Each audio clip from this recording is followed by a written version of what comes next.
జయంతులు కానీ మహానాయకులు ఎందుకు మనం చేసుకోవాలి అంటే మనిషి మర్చిపోవడం సహజం, మరుపు చాలా సహజం.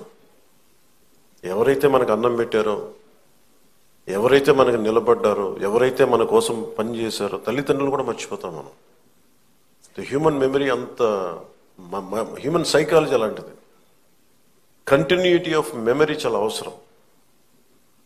మన తాతలు ముత్తాతలకు కూడా మనం ఎందుకు పితృదేవతలు అని చెప్పి మనం పిండం పెడతామంటే ఎవరి వల్ల అయితే మనం వచ్చాం వాళ్ళు మర్చిపోకూడదని చెప్పి.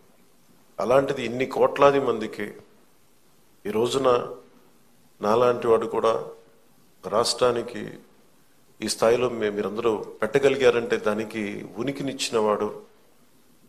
50 రోజుల పైన అన్నపానీయాలు లేకుండా కడుపు మలమలమల మాడిపోతూ పేగులు యాసిడ్ పేగుల్లోంచి వస్తూ ఉంటే మంటలు మండిపోతూ ఉంటే దానికి ఏమి చేయాలో తెలియక ఒక మట్టి తీసుకొని, బంక మట్టి తీసుకొని ఒక బట్టగా రాసి దాన్ని తడిపి పొట్టకి చుట్టుకొని మహాక్షోభ అనిపించిన మహానుభావుడే.